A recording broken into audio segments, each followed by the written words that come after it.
अखिल भूमंडलीय सर्व शिरोमणि मुनि समाज के संस्थापक आदि मुनीश्वर योगेश्वर सद्गुरुदेव शिव मुनि महाराज की जय। उपस्थित मुनि वृंद, साधु सज्जन वृंद, संत वृंद, साधक वृंद, आध्यात्म ज्ञान के जिज्ञासुओं और प्रेमियों, सभी श्रोता वृंद, आप सभी को मेरा कोटिशः नमन, सप्रेम जय जीव। तो आध्यात्मिक चर्चा चल रही है और हम लोग सद्गुरुदेव शिव मुनि महाराज रचित ग्रंथ आत्मबल, मनोबल और इच्छा शक्ति के अंतर्गत आज अध्याय 4 पर चर्चा करेंगे, है ना। शीर्षक दिए हैं सद्गुरुदेव शिव मुनि महाराज आत्म तत्व। तो किसी विषय वस्तु को समझा रहे हैं गुरुदेव ताकि हम लोग उसको हृदयंगम कर लें। बार बार किसी विषय वस्तु को सुनने से या बार बार उसी का ध्यान करने से हृदयंगम हो जाता है ना। इसीलिए यहाँ लिखा हुआ है, जो कुछ हम लोग पढ़ रहे हैं और चिंतन भी कर रहे हैं, है ना। शीर्षक है आत्म तत्व। एक आत्म तत्व के अलावा और जितने तत्व हैं वह जड़ हैं, वह सब निर्जीव हैं। बारंबार सद्गुरुदेव बता रहे हैं ना कि एक आत्म तत्व ही है जो चेतन है।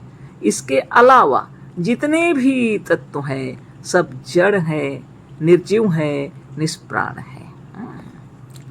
जड़ और चेतन में एक महान भेद यह है कि जड़ में इच्छा नहीं होती मगर चेतन में इच्छा होती है। कितने सुंदर तरीके से समझा रहे हैं गुरुदेव कि जड़ और चेतन में एक महान भेद है, एक महान अंतर है कि जड़ में इच्छा नहीं होती। जहाँ प्राण नहीं है, जो निर्जीव है, उस जड़ में इच्छा नहीं होती, मगर चेतन में इच्छा होती है।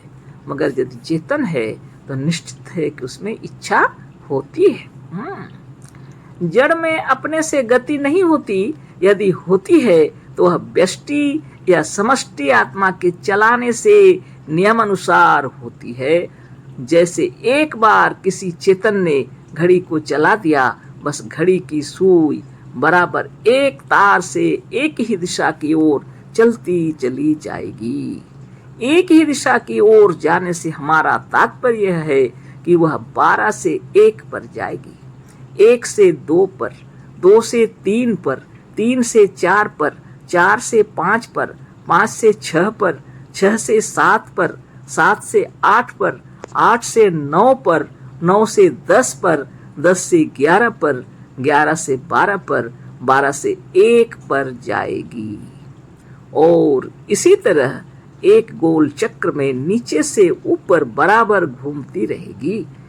यही हाल इस पृथ्वी का है। और इसी तरह संसार भर के भूमंडल, ग्रह, उपग्रह और तारे एक ही नियम से एक ही ओर को नीचे से ऊपर एक सीमित चक्र के भीतर घूमते रहते हैं। घड़ी की सुई घूमती हुई कभी यह नहीं सोचेगी कि 12 से 2 तक आए तो अब चलो फिर 3 की ओर ना जाकर 12 की ओर ही लौट चले। वह यदि चलती रही तो सर्वदा एक ही दिशा की ओर एक ही सीमित चक्र के भीतर घूमती रहेगी, क्योंकि उसमें इधर उधर लौट जाने की अपनी कोई इच्छा नहीं है। सद्गुरुदेव शिव मुनि महाराज की जय। खूब विचार कर लीजिए। गुरुदेव क्या कह रहे हैं? जड़ में अपने से गति नहीं होती है। जड़ में कभी भी अपने से गति नहीं होती है। यदि होती है, जो हम लोग को दिख रहा है, वह क्या है? एक तो व्यष्टि आत्मा के अनुसार वह हिल रहा है, या तो समष्टि आत्मा के चलाने से नियम अनुसार हो रहा है। घड़ी का उदाहरण दिए हैं। एक ही दिशा में सुई निरंतर चलती रहती है ना। ऐसा नहीं है कि वह लौट जाए फिर से, है ना। बराबर से चलती रहती है एक ही दिशा में। उदाहरण यहाँ दिए ना, 12 से 1, 1 से 2 निरंतर लिखे हैं, है ना। ऐसे घूमते हुए गोल चक्र में घूम लेती है ना। पृथ्वी को भी देखिए, ग्रह उपग्रह भूमंडल संसार के सारे नियम गुरुदेव कह रहे हैं नीचे से ऊपर एक सीमित चक्र के भीतर घूमते रहते हैं। घड़ी की सुई घूमती हुई कभी यह नहीं सोचेगी कि 12 से 2 तक तो आ गए, अब हम लौटते हैं 3 की ओर न जाकर 12 की ओर फिर लौट चलें। ऐसा कभी नहीं होता, क्योंकि उसके अंदर में इच्छा शक्ति नहीं है, वह चेतन नहीं है, वह जड़ है। इसलिए वो निरंतर एक ही दिशा में चलती चली जाएगी। उसी तरह जितने भी ग्रह नक्षत्र हैं, पृथ्वी से लेकर सभी, है ना, ग्रह उपग्रह तारे जितने भी हैं, एक नियम से जितने भूमंडल हैं घूम रहे हैं, एक नियम से चल रहे हैं, अज्ञात शक्ति से चल रहे हैं, आत्मदेव की कृपा से, समष्टि आत्मा की कृपा से, है ना। आगे पर एक छोटी सी चींटी को लीजिए, वह दाहिने जाती हुई बाएं मुड़ जाती है, चलती चलती रुक जाती है और अपनी ही इच्छा से फिर चलने लगती है। सबने देखा होगा। बहुत बड़ी बात है। चींटी का उदाहरण दिए हैं सदगुरुदेव, है ना। जब देखिए चींटी जब चलती है तो कभी कभी सीधे चल रही है, कभी दाहिने मुड़ गई, कभी बाएं भी मुड़ जाती है, चलती चलती रुक भी जाती है, अपनी इच्छा से फिर चलने लगती है। बिल से निकलकर फिर अपनी इच्छा से बिल की ओर लौट पड़ती है। क्यों? इसलिए कि चींटी में आत्मा है, उसमें अपनी इच्छा है, वह चेतन होने से स्वतंत्र है। पर चींटी से कई लाख गुना बड़ा हिमालय पर्वत 1 इंच भी अपनी इच्छा से नहीं हिल सकता, इसलिए कि बड़ा होते हुए भी हिमालय जड़ है।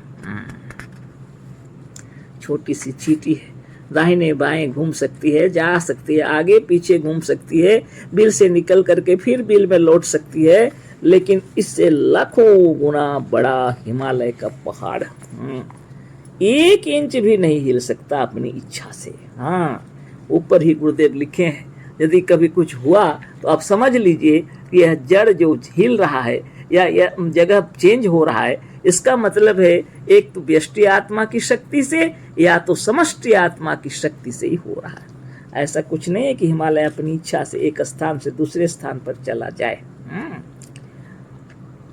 आगे लिखते हैं सदगुरुदेव, हिमालय जो है 1 इंच भी इधर उधर नहीं जा सकती। इसका कारण क्या है? इसका कारण यही है कि अपनी इच्छा से नहीं हिल सकता, बड़ा होते हुए भी हिमालय जड़ है। जड़ है, कैसे हिमालय घूमेगा? हिमालय ही, एक मिनट, हिमालय ही क्यों, यह पृथ्वी भी अपनी परिधि को छोड़कर 1 इंच भी इधर उधर नहीं जा सकती। हाँ, जो बताया गया है, जो किया गया है, वह कार्य चल रहा है तो चल रहा है। पृथ्वी अपनी धुरी में घूम रही है, फिर अपनी धुरी में घूमते हुए चारों ओर घूम रहे, सूरज के चक्कर लगा रहे हैं। आप सोचिए, विचार कीजिए। इस विषय में अभी चर्चा नहीं, लेकिन आप देखिए क्या हो रहा है। पृथ्वी अपनी परिधि को छोड़कर 1 इंच भी इधर उधर नहीं जा सकती। एक ही नियम से, एक ही चक्र में, एक ही दिशा में बराबर घूम रही है, जिससे रात दिन नियम अनुसार होता चला जा रहा। कभी 1 मिनट का भी फर्क नहीं पड़ता। एक बार जो कहा गया है वह हो रहा है ना। एक ही दिशा में निरंतर घूम रही है, जैसा उसका नियम है वैसा चल रही है, पृथ्वी घूम रही है ना। और फिर दिन रात भी हो रहे हैं, साल भी बदल रहे हैं नियम अनुसार, है ना। सौर मंडल भी अपने अक्ष पर भी घूम रही है ना। पृथ्वी की बात देखिए, कितनी बड़ी बात गुरुदेव लिखती है। यह व्यष्टि समष्टि सबकी शक्तियों की महिमा बता रहे हैं गुरुदेव। समष्टि आत्मा ने जो कह दिया वह हो रहा है नियम अनुसार, उस पर कोई हेर फेर नहीं, है ना। तो बहुत बड़ी शक्ति है आपके अंदर। इस शक्ति को पहचानिए, वह चेतन है ना। आपकी इच्छा अनुसार आप नित्य दिन सवेरे सुबह शाम उठना जागना, सोना जागना, जो आप करते हैं वो आपकी इच्छा से आप करते हैं। कहीं जा रहे हैं तो कहीं लौट के भी आ सकते हैं, आपकी इच्छा। उसी बात को अच्छी तरह समझ लीजिए। यदि कोई तबीयत खराब है तो यह नहीं सोचना चाहिए इतना उम्र हो गया अब तो मर ही जाएंगे, ये विचार ही गलत है। सदगुरुदेव के कहने का मतलब विचार ही खराब है। आप चेतन हैं, आपकी इच्छा होगी तो जैसे चींटी बिल से निकल करके फिर बिल की ओर जा सकती है।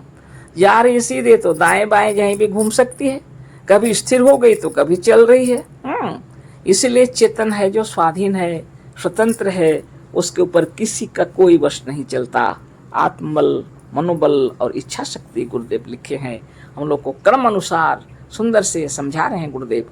अपनी आत्मा की शक्ति को पहचानिए।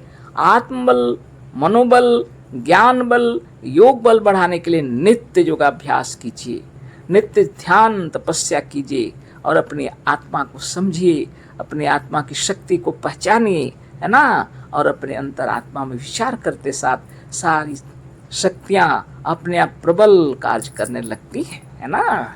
सारा कार्य होने लगता है। कितने उदाहरण दिए हैं गुरुदेव। कभी इच्छा हुई तो खड़े हो गए, इच्छा हुई तो बैठ गए। इसी इच्छा शक्ति से शरीर की बीमारी को भी आप हटा सकते हैं। इसी इच्छा शक्ति से शरीर निरोग होगा और इसी इच्छा शक्ति से आप दीर्घायु हो सकते हैं। इस इच्छा शक्ति को, प्रबल शक्ति को पहचानने के लिए नित्य योगाभ्यास करना पड़ेगा, है ना। ये छोटा सा शीर्षक था, इतना ही यह है। अगला फिर कल चर्चा करेंगे, है ना। सदगुरुदेव शिवमुनि महाराज की जय। अशेष धन्यवाद, कोटि नमन, सप्रेम जय जीव।